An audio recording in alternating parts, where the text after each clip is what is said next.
नमस्कार, आप देख रहे हैं उत्तर प्रदेश लाइव और मैं हूं आपके साथ प्रीति सिमार। आज हम बात करेंगे एनआईए के पीएफआई पर ऑपरेशन प्रहार की, क्योंकि यहां पर एनआईए की तरफ से एक बार फिर से पीएफआई के ठिकानों पर छापेमार कार्रवाई की गई है। मिडनाइट ऑपरेशन के तहत एनआईए और ईडी ने जॉइंट ऑपरेशन चलाते हुए देश के यूपी समेत 7 राज्यों में छापे मारे हैं, जहां कई संदिग्धों को गिरफ्तार किया गया है। इसमें आपको बता दें कि यूपी, मध्य प्रदेश, पंजाब, दिल्ली, केरल, गुजरात, कर्नाटक, असम में ये बड़ी कार्रवाई को अंजाम दिया गया है। यूपी की बात करें तो यहां पर लखनऊ, बुलंदशहर, गाजियाबाद, सहारनपुर, सीतापुर और मेरठ में रेड डाली गई, जहां से करीब 44 संदिग्धों को गिरफ्तार किया गया है। इस बीच यूपी के डिप्टी सीएम का भी बयान सामने आया है। ब्रजेश पाठक ने कहा है कि पीएफआई के नेटवर्क को पूरी तरह से ध्वस्त किया जा रहा है और प्रदेश में सतर्कता भी बढ़ा दी गई है। किसी भी सूरत में गैर कानूनी गतिविधियों को अनुमति नहीं देंगे और इसी कड़ी में कार्रवाई करेंगे। इसके अलावा आपको बता दें कि इसमें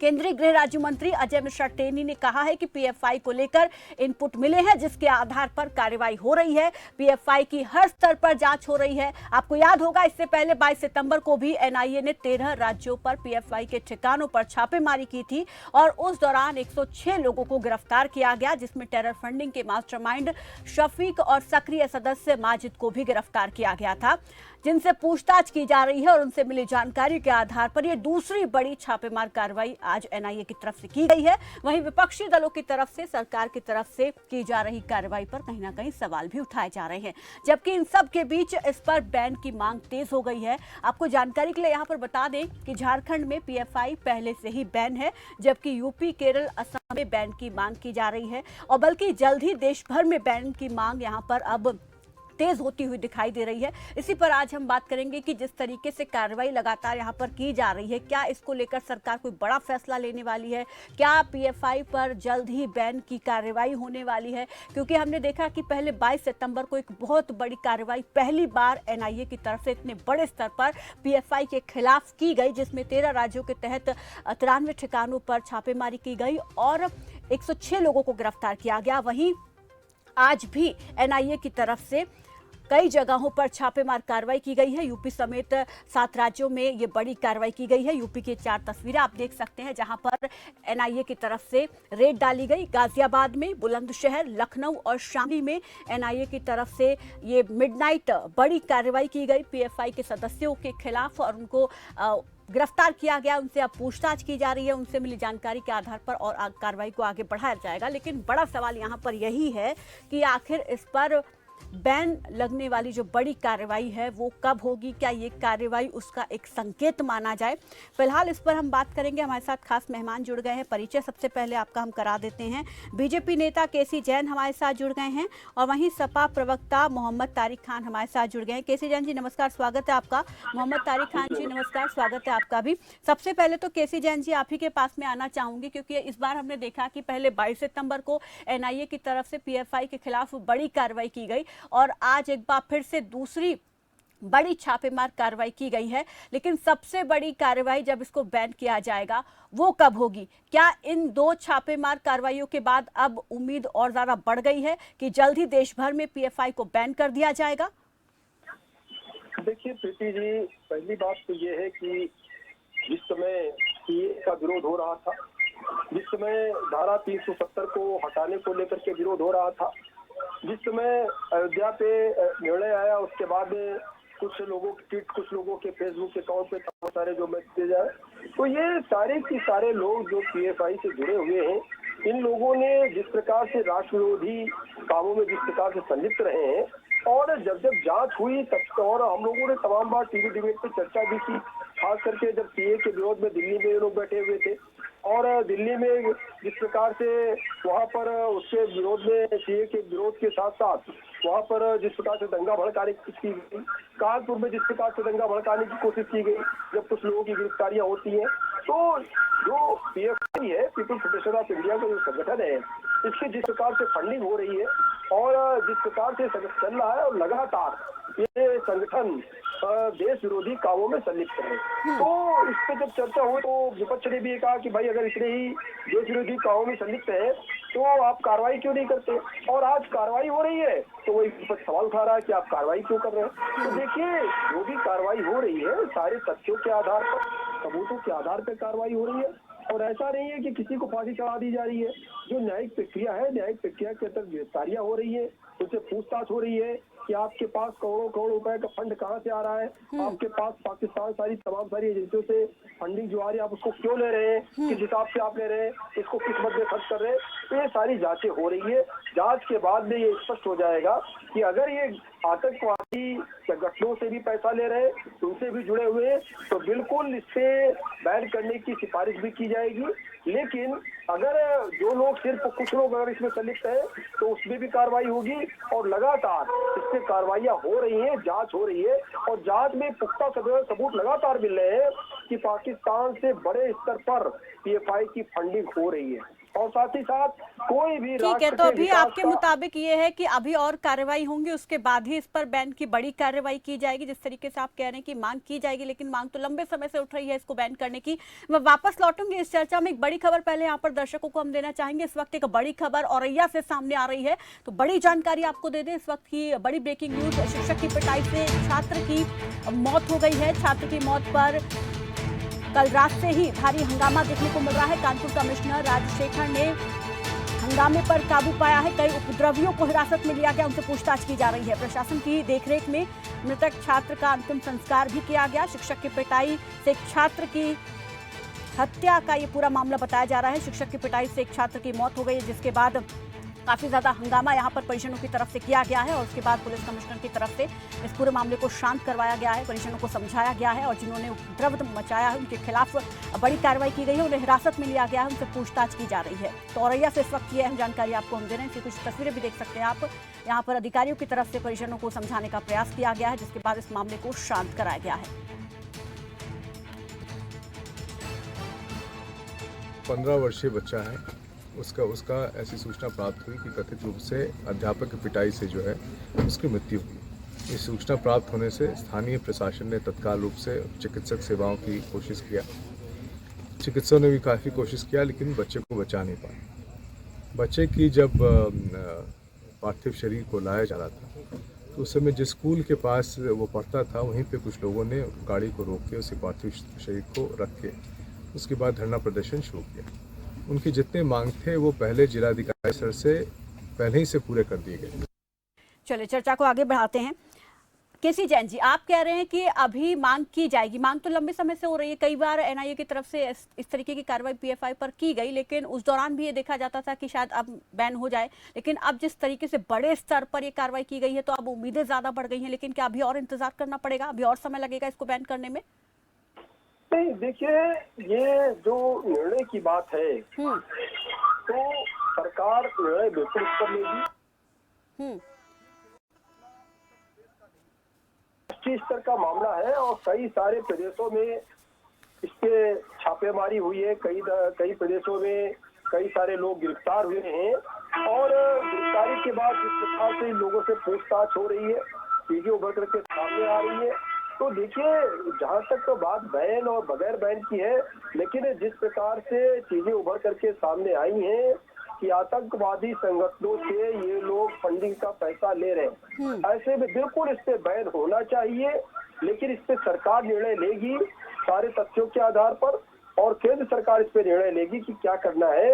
लेकिन अभी तक जो चीजें उभर करके सामने आई हैं, बिल्कुल इस संगठन का एक भी कार्य ऐसा नहीं है जो राष्ट्र के हित में हो, राष्ट्र के विकास में हो, सार्वजनिक जनता के लिए हो और बिना किसी भेदभाव के किसी का सहयोग करते हो। कहीं पर भी एक भी काम इन लोगों का ऐसा नहीं पाया गया। केवल और केवल क्या कर रहे हैं तो केवल धर्म के नाम पर आतंकवादी संगठनों से फंडिंग लेकर के, पैसा लेकर के, और उन्हीं चीजों को ये लोग बढ़ावा दे रहे हैं। ठीक है, मोहम्मद तारिक खान हमारे साथ हैं यहाँ पर, सपा प्रवक्ता। मोहम्मद जी, आपके पास आना चाहूंगी। जिस तरीके से एनआईए की तरफ से बड़ी कार्रवाई की जा रही है और केसी जैन भी कह रहे हैं कि जल्द ही केंद्र सरकार इसको बैन करने का भी फैसला ले सकती है जिस स्तर पर कार्रवाई हो रही है, लेकिन यहाँ पर सपा के कुछ नेताओं के बयान सामने आ रहे हैं। एनआईए की कार्रवाई पर सवाल क्यों? देखिए, कार्रवाई जब भी सरकार या कोई भी एजेंसी करती है तो उसको कोर्ट में साबित भी करना पड़ता है, सवाल कोई नहीं। लेकिन जब आपकी कार्रवाई कोर्ट में साबित होने लायक हो, जैसे अभी जैन साहब कह रहे हैं कि उनको पाकिस्तान से फंडिंग हो रही है, मतलब आप जानते हैं पहले से, तो आपको इस तरीके से कौन सी धाराओं में आपने उनको गिरफ्तार किया ये भी बताना चाहिए, और उसके बाद उसको कोर्ट में भी साबित करना होता है। ये सिर्फ पीएफआई के साथ नहीं, आप किसी की भी अगर उनके जो फाइनेंस के लेन देन है उसके बिहाफ पर अगर उनके खिलाफ कोई भी एक्टिविटी करेंगे तो उसको कोर्ट में उस एजेंसी को साबित करना होता है, वो कोई भी एजेंसी हो।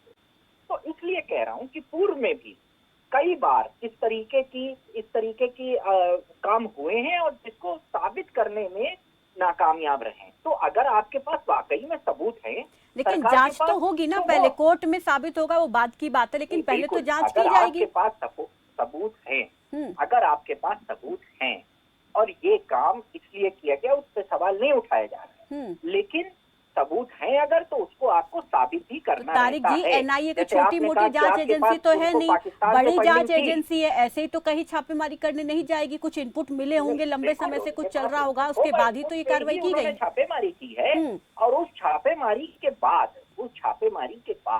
अब ये चीज देखने वाली होगी कि वो कहाँ तक जाती है। भाई उनके पास भी उनका मौलिक अधिकार है कोर्ट में आगे जाने का, वो जाएंगे, इनको साबित करना होगा। वो तो कहते रहे हैं, मैं उनका प्रवक्ता नहीं हूँ, इसके लिए अगर उनका पक्ष जानना है तो उनका प्रवक्ता बुलाना पड़ेगा, लेकिन वो ये बात कहते रहे हैं कि हमारे पास सबूत हैं कि हम कहाँ से पैसा लाते हैं और कहाँ लगाते हैं, कहाँ हम उन्होंने कोरोना काल में कि कोर्ट में साबित करेंगे, लेकिन एटलीस्ट इस चीज का तो स्वागत करिए कि यहाँ पर जो कार्रवाई की गई है, जो आतंकी गतिविधियों में संलिप्त हैं उनके खिलाफ कार्रवाई की गई है। अच्छा फैसला, ये तो आप मानिए इस चीज को। मैं ये कह रहा हूँ ना कि क्या चीज मानने वाली है, क्या चीज नहीं मानने वाली है, उसके लिए वेट करना चाहिए। मुझे लगता है एनआईए ने कार्रवाई की है इन्हीं मुकदमों में 154 के तहत। ठीक है तारिक जी, यहाँ पर एक छोटे से ब्रेक के लिए रुक रही हूँ, उसके बाद आपकी बात को मैं सुनूंगी। फिलहाल यहाँ रुक रही, एक छोटे से ब्रेक के लिए, जल्द लौटेंगे।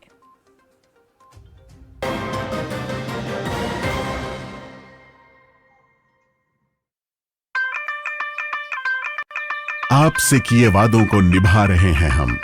शुरुआत भ्रष्टाचार से।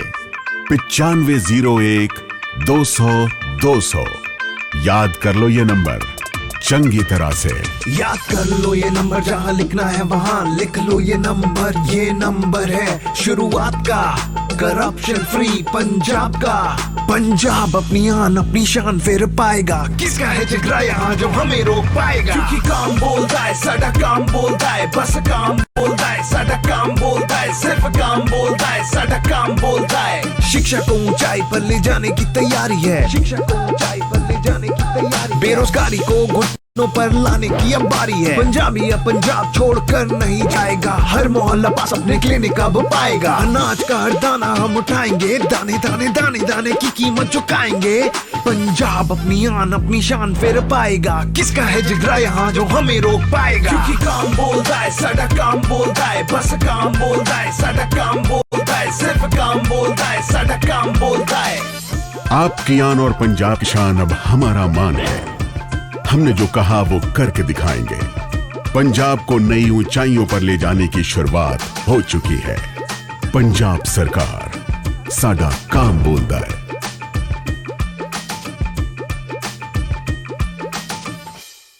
दुबले पतले कमजोर हैं, आपकी सेहत नहीं बनती, भूख कम लगती है, वजन नहीं बढ़ता। दरअसल मेन बात खाना नहीं है, मेन बात है खाया पिया लगना। और अगर खाया पिया लगेगा ही नहीं तो आपकी सेहत बनेगी कैसे।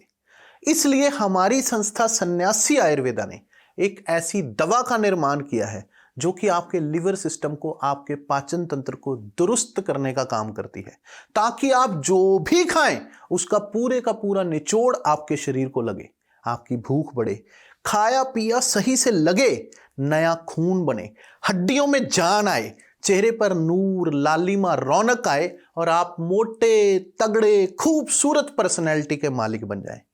100% आयुर्वेदिक दवा होती है, इसका शरीर पर कोई भी साइड इफेक्ट, कोई भी नुकसान या दुष्प्रभाव नहीं होता।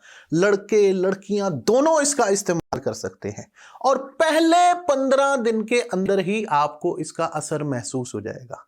सिर्फ 699 रुपए की पूरे 1 महीने की दवा होती है और आप इसे घर बैठे 011-45454545 पर फोन करके दवा मंगवा सकते हैं।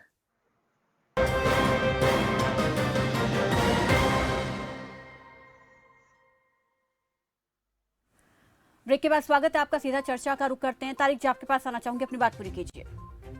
मैम, मैं ये कह रहा था कि कोर्ट की घटनाएं ये बताती हैं कि इस तरीके की चीजों को साबित भी करना होता है। दिल्ली हाई कोर्ट ने, जिस टाइम सिमी के टाइम पे भी ऐसे ही लोगों को उठाया गया था, दिल्ली हाई कोर्ट ने कहा, ये बात मैं नहीं कह रहा हूँ, कि आप उनके खिलाफ मुकम्मल सबूत नहीं दे पाए, मतलब इतने सबूत दे पाए कि उसको साबित, वो चीजें जो आरोप लगाए गए थे वो साबित हो जाए। इसलिए कह रहा हूँ कि बहुत जल्दी किसी नतीजे में पहुंच जाना ये बेहतर नहीं है। न्याय प्रणाली पे भरोसा रखना चाहिए। और अगर आरोप लगाए, और आपने आरोप लगाया था कि कानपुर में पाकिस्तान की फंडिंग हुई है, कहाँ से साबित हुआ?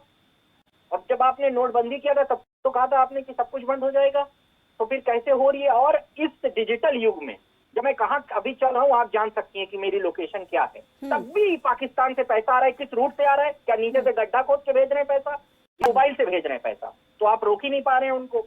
इसका मतलब है कहीं ना कहीं आप ही के इंटेलिजेंस का फेलियर है। फिर कहीं ना कहीं एक बात और आ जाती है कि पाकिस्तान का नाम लेने से आपको चुनावी बेनिफिट मिलता है। जितना ज्यादा ये पाकिस्तान का नाम लेते हैं, इनको चुनावी बेनिफिट मिलता जाता है। ये यहाँ से नहीं वहां से भी कहा जाता है। तो इसलिए कहीं ये तो नहीं है कि चुनावी बेनिफिट लेने के लिए ये सब चीजें की जा रही। और वाकई में अगर है ऐसा, तो आप उनको जितनी कड़ी से कड़ी सजा हो सकती है वो दी जाए, मगर उस चीज के लिए उनके पास जो न्यायिक तरीका है, वो उनके पास भी इख्तियार है, उसको साबित भी करना पड़ेगा। जैसे ईडी कहीं पे छापा मारती है और वो कहती है कि ये वित्तीय अनियमितता है, तो उसको आपको साबित भी करना होता है। ऐसे ही ये जो इनके ऊपर कौन सी धाराओं के तहत इनके ऊपर मुकदमा लगाया गया है, उसको साबित भी करना होगा। उससे पहले ये कह दिया जाए कि नहीं ऐसा ही है, जिसका ट्रैक रिकॉर्ड नहीं रहा है ऐसा, तो फिर वो चीज तो कहना गलत हो जाएगा कि हर आदमी यही कर रहा है। संगठन होने का मौलिक अधिकार है। हिंदुस्तान में संगठन चलाने का लोगों के पास मौलिक अधिकार है, लेकिन उस संगठन के साथ कोई ऐसी गतिविधियां न होनी चाहिए जो देश हित में न हो। इस चीज को, इस पॉइंट को जिस एजेंसी ने उनको उठाया है या जिस एजेंसी ने आरोप लगाया है, उसको साबित करना होगा। इसलिए थोड़ा वेट करना चाहिए तारीफ करने से पहले। ठीक है, हम वरिष्ठ पत्रकार का रुख करेंगे। वरिष्ठ पत्रकार अरविंद जयतिलक जी भी हमारे साथ जुड़ गए हैं। अरविंद जी नमस्कार, स्वागत है आपका भी इस चर्चा में। बिल्कुल अरविंद जी, यहाँ पर जिस तरीके से क्या पूरे पीएफआई के खिलाफ जो कार्रवाई हुई है उसको किस तरीके से देखते हैं, और क्या यहाँ पर सभी राज्य सरकारों को केंद्र की ओर देखना होगा कि कब केंद्र सरकार इसको बैन करेगी? क्या राज्य सरकार अपने स्तर पर इसे बैन नहीं कर सकती, क्योंकि झारखंड ने इसे 2019 में ही बैन कर दिया अपने राज्य में?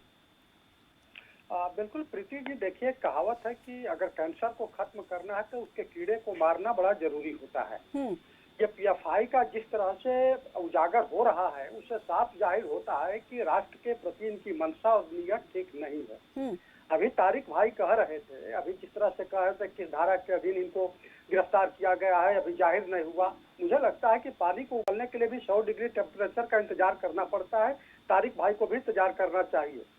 2012 में ही केरल की सरकार, जो कांग्रेस नेतृत्व वाली उमन चांडी की सरकार थी, उन्होंने केरल हाई कोर्ट को कहा था कि सिमी की ही परछाई है, और शपथ पत्र में भी कहा था कि इनका मकसद जो है भारत का इस्लामीकरण करना है। ये पूरा एफिडेविट पड़ा हुआ है, तारिक भाई को भी पढ़ लेना चाहिए। 2017 में एक बड़े चैनल के स्टिंग ऑपरेशन में संस्थापक सदस्यों में से पीएफआई का अहमद शरीफ क्या कहता है कि हाँ, हमें विदेशों से फंडिंग भी होती है और हम लोगों का मकसद जो है भारत को जो है दारुल इस्लाम बनाना है। क्या अब इससे बड़ा भी कोई सबूत चाहिए? ठीक है, अभी कोर्ट से प्रमाणित नहीं हुआ है, लेकिन वो दिन दूर नहीं है जब आप देखेंगी। रही बात फंडिंग की, तो मैं बता रहा हूँ 4 दिसंबर 2019 से लेकर के 6 जनवरी 2020 तक का पूरा उठा करके अकाउंट को देखिए। और एनआईए ने कहा कि इस दौरान इनके अकाउंट में जो है 1 करोड़ 4 लाख रुपए आए थे, और उसी समय सीए का विरोध चल रहा था, और उसी दरमियान जो है 1 करोड़ 34 लाख रुपए निकाले गए। क्या यूपी की जांच एजेंसी नहीं कहा है कि हाथरस कांड में पीएफआई ने जो है जाति हिंसा फैलाने की कोशिश की? पत्रकार महोदय से एक सवाल है मेरा। पहले सुन लीजिए तारिक भाई, इसके बाद जो है पीएफआई का बचाव कीजिएगा, इसके बाद पीएफआई का बचाव कीजिएगा। संसद के हमलावर अफजल गुरु का भी आप ही जैसे लोग बचाव कर रहे थे, और का बुद्धिजीवी वर्ग सामने आए थे, लेकिन नतीजा क्या हुआ आपने देखा। तो कम से कम किसी का बचाव और पैरवी करने से पहले समझिए कि कोई भी भावनाएं जो है राष्ट्र के भविष्य से बढ़ करके नहीं होती है।